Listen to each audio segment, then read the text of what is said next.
Hi, வணக்கம். எல்லாரும் எப்படி இருக்கீங்க? இது ஹேமாஸ் கோலம் வித் ஸ்டோரி. எல்லாரும் எப்பொழுதும் சந்தோஷமா இருக்கணும்னு வேண்டிக்கிறேன்.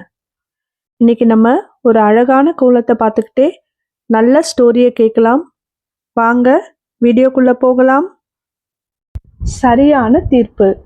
முன்பொரு காலத்தில் மரியாதை ராமன் என்பவர் வாழ்ந்து வந்த ஊரில் வளவன் என்பவன் மளிகை கடை வைத்து வாணிகம் செய்து வந்தான். வளவன் பணம் ஈட்டுவதை மட்டுமே குறிக்கோளாக கொண்டவன். யாருக்கும் கொடுத்து உதவ மாட்டான். அரசுக்கும் முறையாக வரி செலுத்துவதில்லை. இந்நிலையில் மரியாதை ராமன் அவ்வூரின் புதிய நீதிபதியாக நியமிக்கப்பட்டார். மரியாதை ராமன் வளவனின் இளம் வயது நண்பன். அதனால் நீதிபதி தனது நண்பன் என வளவன் ஊர் முழுவதும் கூறி வந்தான். முறையாக வரி செலுத்தாதவர்கள் பட்டியல் நீதிபதியிடம் ஒரு நாள் வழங்கப்பட்டது. நீதிபதியின் ஆட்கள் வளவனை அழைத்து சென்றனர். நீதிபதி தனது நண்பனாயிற்றே, தனக்கு தண்டனை தரமாட்டார் என எண்ணியவாறே மகிழ்ச்சியாக சென்றான் வளவன். வளவனின் நண்பன் என்பதால் மரியாதை ராமனும் எப்படி தீர்ப்பு வழங்குவாரோ என அவரது பண்பையும் நேர்மையையும் மக்கள் சந்தேகப்பட்டனர். ஆனால் மரியாதை ராமன் நண்பனாக இருந்தாலும் தவறு செய்தவன் என்பதால் முறைப்படி அவனுடைய பொருள்களை அரசாங்க கருவூலத்தில் சேர்த்திட செய்தார். மேலும் வளவனுக்கு 6 மாத கடுங்காவல் தண்டனையும் வழங்கி உத்தரவிட்டார்.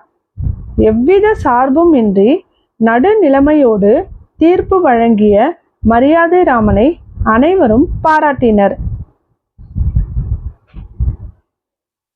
முன்னொரு காலத்தில் மலைச்சாமி என்ற ஏழை விவசாயி இலந்தைக்குட்டை என்ற கிராமத்தில் வாழ்ந்து வந்தான். அவனுக்கென்று சொந்த நிலம் ஏதும் கிடையாது. ஆனால் விவசாயம்தான் சோறு போடும் என்பதை ஆணித்தனமாக நம்பினான். அதே ஊரில் வசித்து வரும் மாதையன் என்ற செல்வந்தனின் நிலத்தை குத்தகைக்கு கேட்டான். அச்செல்வந்தனும் சில நிபந்தனைகளுடன் தன் நிலத்தில் விவசாயம் செய்ய அனுமதிப்பதாக கூறினான். அதனை ஒப்புக்கொண்ட விவசாயி செல்வந்தனின் நிலத்தில் விவசாயம் செய்ய தொடங்கினான். அச்செல்வந்தன் விவசாயியின் உழைப்பை சுரண்டுவதிலேயே குறிக்கோளாய் இருந்தான். இருந்த போதிலும் மலைச்சாமி நேர்மையானவனாகவும் புத்திசாலியாகவும் இருந்ததால் செல்வந்தனிடம் ஏமாறவில்லை.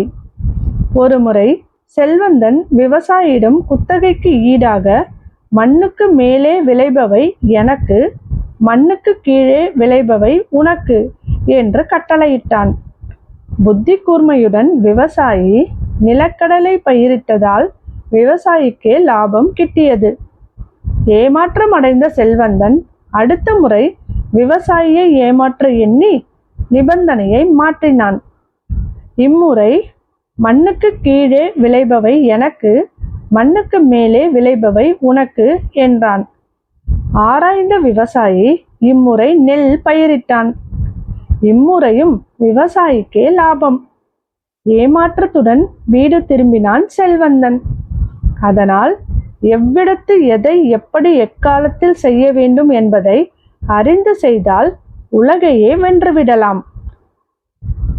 செயலை முடிப்பதற்கு ஏற்ற காலத்தை அறிந்து இடத்தோடு பொருந்துமாறு செய்தால் உலகமே வேண்டும் என கருதினாலும் அது கைகூடும். நேற்றைய புதிரின் விடை. 6 முகங்கள் உண்டு, ஆனால் மேக்கப் போட முடியாது. 21 கண்கள் உண்டு, ஆனால் பார்க்க முடியாது.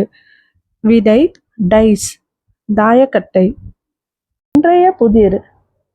ஆழ குழி தோண்டி அதிலே ஒரு முட்டை இட்டு அண்ணாந்து பார்த்தால் 90 முட்டை. அது என்ன? இதுக்கு உங்களுக்கு விடை தெரிஞ்சதுன்னா கமெண்ட் பண்ணுங்க. இது மாதிரியான அழகான கோலங்கள் பார்க்கவும் நல்ல ஸ்டோரியை கேட்கவும் என்னுடைய சேனலை சப்ஸ்கிரைப் பண்ணுங்க, லைக் பண்ணுங்க, உங்களுடைய ஃப்ரெண்ட்ஸ் அண்ட் ஃபேமிலிக்கு ஷேர் பண்ணுங்க. தேங்க்யூ.